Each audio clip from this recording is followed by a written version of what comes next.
If you enjoy uncovering the shadow wars that shape our history, please take a second to hit that subscribe button and turn on notifications. It helps us bring these buried files to light. Now, let's enter the gray zone. The rain in Brussels does not wash the city clean. It merely seals it under a gray, reflective varnish. It was November 1989, a time when the geopolitics of Europe were fracturing and reforming like ice on a thawing river. For Magistrate Luc Verhagen, however, stability was the currency of life. Verhagen was a man of precise habits, a senior judge at the Palais de Justice, whose reputation for probity was as solid as the limestone columns of the court he served. He was 55, gray-haired, and possessed the kind of face that disappeared in a crowd, the perfect camouflage for a man of the law. His evening ritual was immutable. He would leave his chambers at 6 p.m., walk to the reserved parking structure, and drive his pristine, charcoal-gray Mercedes 190e to his home in the quiet suburb of Uccle. The car was his one indulgence, a symbol of German engineering that he appreciated for its logic and reliability. On this particular Tuesday, however, the ritual was broken. Verhagen arrived at his parking spot, Bay 42, his hand reaching into his trench coat for his keys. His fingers brushed the leather fob, but his eyes registered a void. Bay 42 was empty. There was no shattered glass, no oil slick, no sign of a struggle. The Mercedes was simply gone. For a man like Verhagen, this was more than a theft. It was a violation of order. He stood frozen, the damp air of the garage clinging to his coat. He did not know that 3 levels above him, in a nondescript utility van, a directional microphone was recording the sound of his confused breathing. He did not know that the theft of his car was not a matter of criminal greed, but the opening move in a chess game played by phantom players. The thieves had not been thieves at all. They were professionals who had bypassed the alarm system with a frequency cloner, a piece of technology rare for common criminals in 1989, but standard issue for state-sponsored operatives. The car had been driven out of the garage at 5:14 p.m., exactly 46 minutes before the judge arrived. It was currently sitting in a soundproofed garage in the Molenbeek district, being stripped down not for parts, but for a modification so subtle that only an X-ray would reveal it. Verhagen walked to the security booth, his mind racing. He was currently presiding over a sensitive inquiry involving financial fraud within the European Economic Community. Was this intimidation? A warning. He reported the theft with the clipped, efficient tone of a man who refuses to be rattled. The Belgian police promised an immediate investigation. They saw a stolen luxury vehicle belonging to a high-profile civil servant. But Ari, the man in the utility van, saw something else. Ari was a Katsa, a case officer for Mossad, Israel's Institute for Intelligence and Special Operations. He was not in Brussels for the judge. He was there tracking a ghost, a logistics officer for a splinter faction of a Middle Eastern radical group that had gone dark 2 years prior. Mossad had intercepted a fragment of communication suggesting a delivery mechanism was being acquired in Brussels. "Target is moving to the security booth," Ari said into his radio, his Hebrew quiet and clipped. "He's calling the police. He doesn't know." "Stay on him," the voice in his earpiece replied. It was the head of the Kedon team, the tip of the spear. "If the car is the vessel, the judge is the courier. We need to know if he's a victim or a player." The theft of the Mercedes was the anomaly Ari had been waiting for. Intelligence work is rarely about the loud explosions. It is about noticing the disruption in the pattern. A car stolen without broken glass. A car belonging to a man with top-level security clearance for the upcoming European summit. The pieces were starting to align, and the picture they formed was terrifying. Ari Ben-Zvi sat in the cramped rear of the surveillance van, the smell of stale coffee and heated electronics filling the small space. He was 34 years old, a veteran of the Lebanon conflict, with eyes that had seen too much and a patience that had been forged in the waiting rooms of history. He rewound the tape of the parking garage security feed. The footage was grainy, black and white, flickering with static. He watched the theft for the 10th time. A man in mechanic's coveralls approached the Mercedes. He didn't use a Slim Jim or a crowbar. He paused by the driver's side door, held his hand near the lock for 3 seconds, and then opened it. He sat inside, stayed motionless for 30 seconds, likely bypassing the ignition immobilizer, and then drove away calmly. "It's too clean," Ari muttered. Typical car thieves don't have electronic bypass keys for a 1989 Mercedes. That tech is military grade. He turned to his partner, a younger operative named Eitan, who was monitoring the police frequencies. "The police are treating it as a grand theft auto," Eitan said. "They've put out an APB, but they won't find it. That car is underground." "They aren't going to chop it," Ari said, lighting a cigarette, a habit he couldn't break despite the operational protocols. "If they wanted money, they'd take a Porsche or a Jaguar." They took a sedate gray sedan belonging to a senior magistrate. "Why?" "Access," Eitan replied, looking at the dossier on Judge Verhagen. "The judge has an access all areas pass for the Palace of Nations during the summit next week. His vehicle is pre-cleared for the VIP underground secure zone." Ari nodded. The pieces were locking together with a satisfying, metallic click. The summit was hosting the Israeli foreign minister along with European leaders. The security was tight: metal detectors, bomb sniffers, vehicle inspections. But the VIPs? Their vehicles were subjected to a cursory mirror sweep, nothing more. If you wanted to get something close to the delegates, something dangerous, you wouldn't try to sneak a truck past the barricades. You would put it inside the car of a man whose integrity was beyond reproach. The judge isn't the target, Ari realized. He's the delivery system. They're going to give the car back. Give it back? Eitan looked skeptical. Who steals a car just to return it?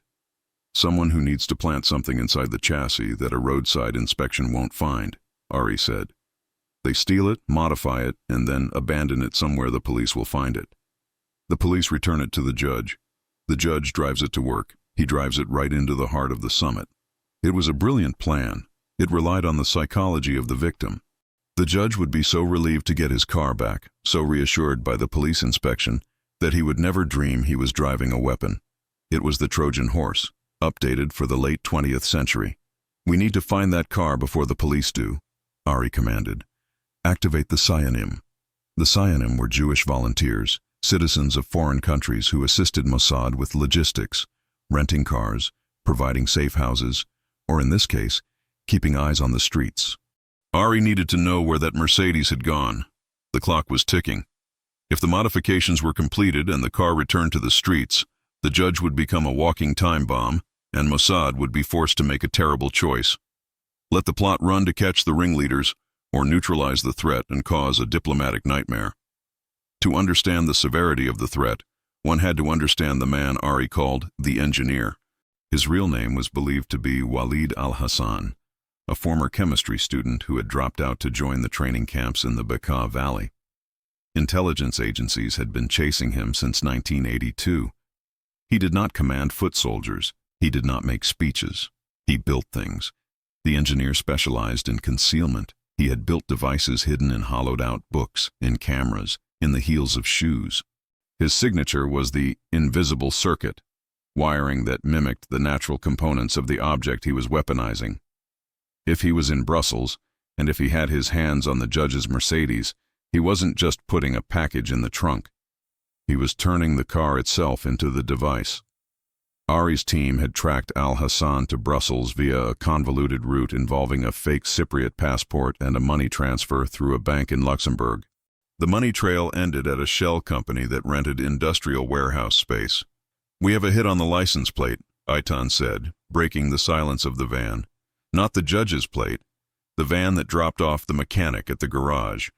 A scion who runs a taxi firm spotted it parked near a warehouse in Anderlecht. Anderlecht was a working-class district, a maze of old factories and canals.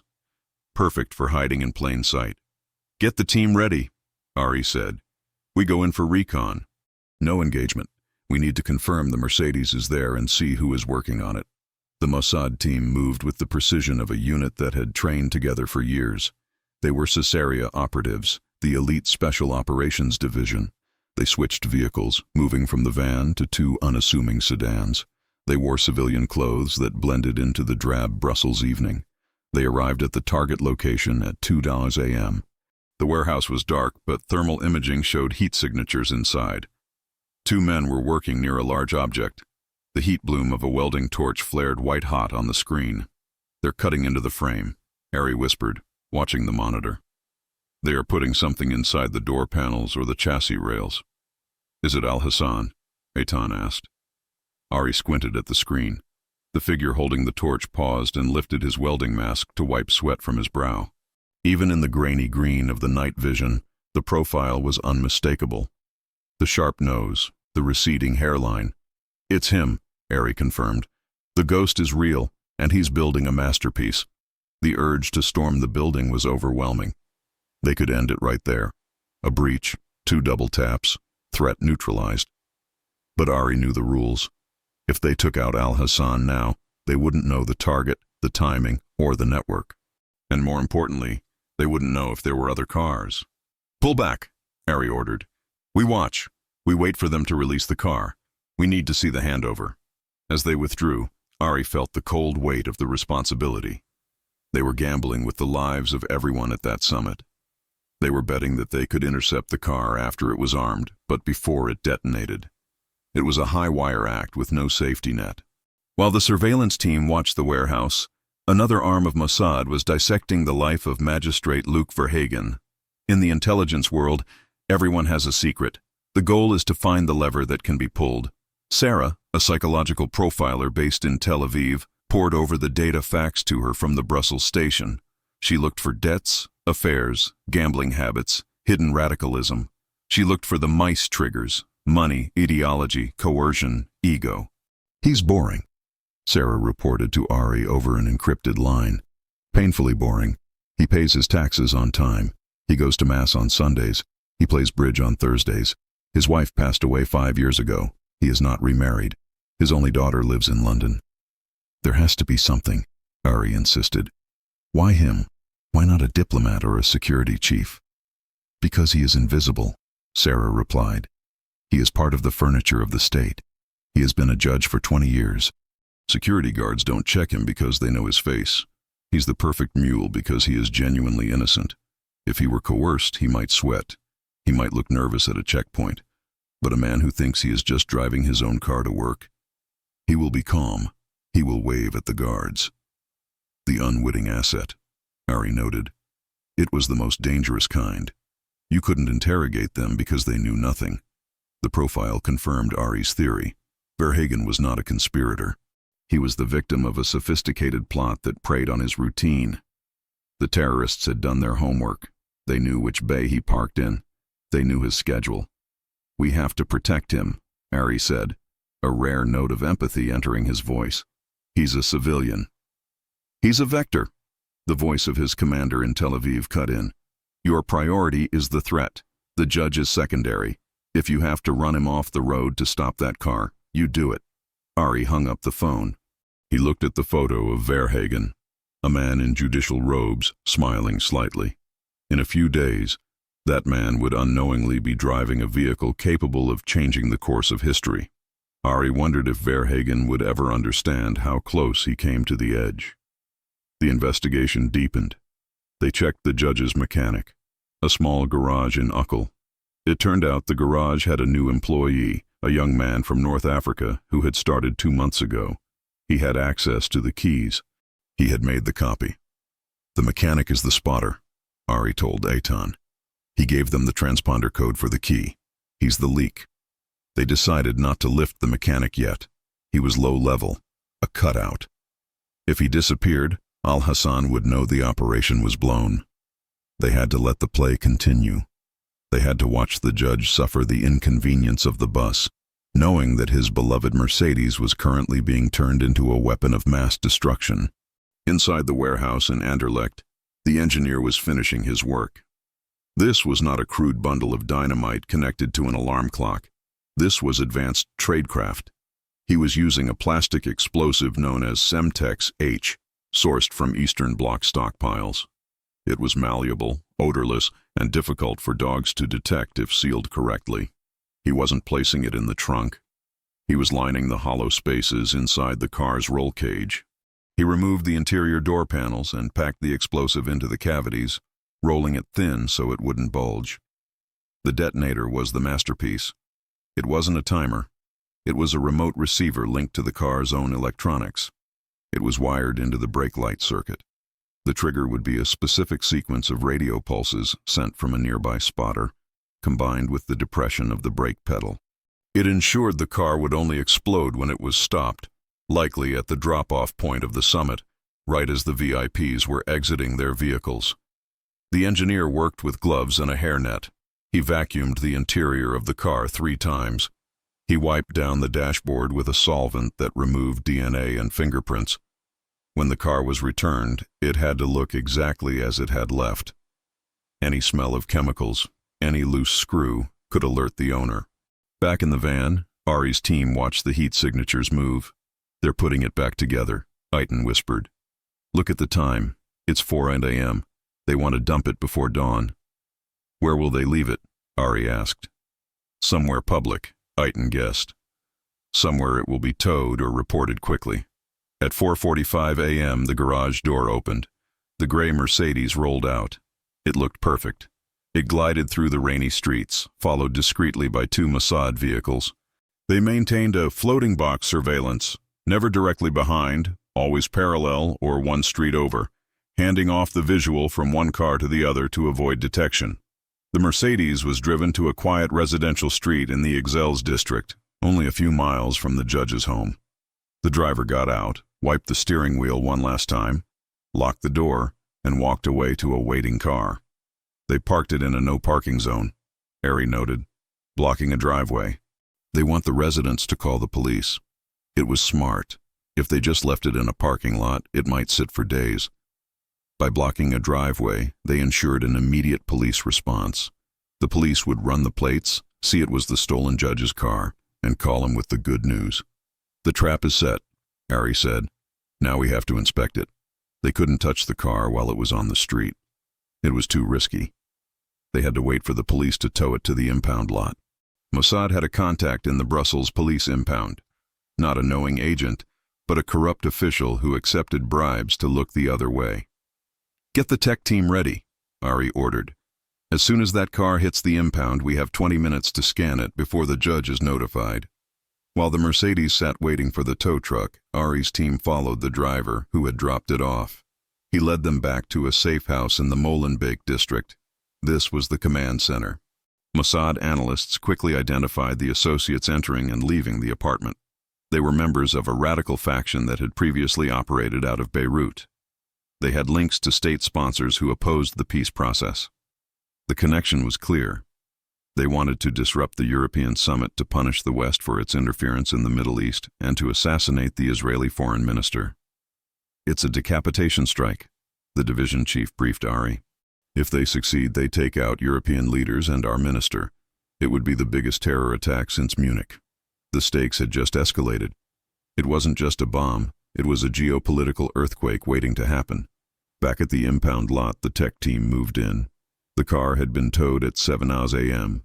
It was now 8:15 a.m. The corrupt official opened the back gate. The Mossad specialists, dressed as insurance adjusters, swarmed the vehicle. They used a portable density scanner, a device developed by Israeli military industries. They ran it along the door panels. The reading spiked.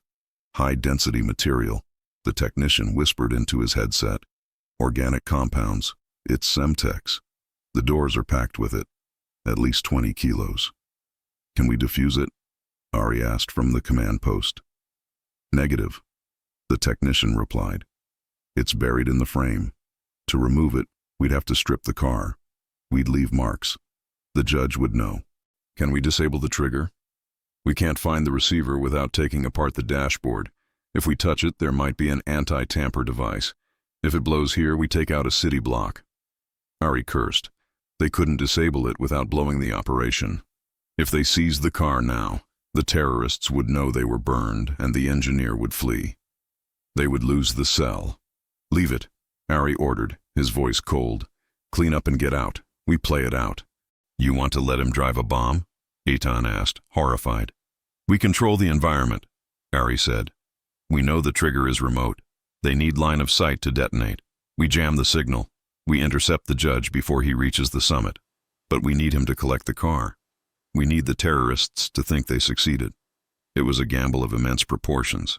They were going to let an innocent man drive a vehicle loaded with high explosives through the capital of Europe, betting on their ability to neutralize the triggermen before they could push the button. "The judge is on his way," the lookout reported. "Police called him. He's coming to pick up his car." Ari watched the monitor. "Let him take it. But from this moment on, that car does not leave our sight. If he deviates from his route, if he picks up a passenger, if he stops for coffee, we ram him. Understood?" "Understood." The judge arrived, looking relieved. He walked around his car, inspecting it for scratches. He found none. He thanked the police officer, shook his hand, and climbed into the driver's seat. He turned the key. The engine purred. He had no idea that he was sitting inside a coffin.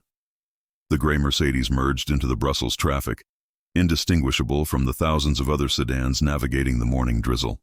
Inside, Judge Verhagen adjusted his rear-view mirror, humming along to a classical music station. To him, the world had righted itself. Order had been restored. For the 6 Mossad vehicles surrounding him in a loose, shifting formation, the world was balancing on a razor's edge. "Target is heading north on Avenue Louise," Ari reported. He was in the lead command vehicle, a nondescript delivery van equipped with signal jammers. "Jamming protocols are active. We are blocking all radio frequencies in a 500-meter radius." The jamming was their safety net. If the engineer decided to test the detonator early, or if they had a spotter on the route, the signal would hit a wall of electronic white noise. But jamming was imperfect. In a city environment, signals bounced. Buildings created dead zones. "We need to know when he plans to enter the summit zone," Ari said. "Intercept his phone." They tapped the judge's car phone, a bulky luxury item for the era. Verhagen made a call to his secretary. "Marie, yes. I have the car back. A miracle. No damage. Yes, I'll be heading to the Palais directly. I have the preliminary hearings for the summit delegation at 2 p.m. 2 p.m., Ari noted. "That gives us 4 hours.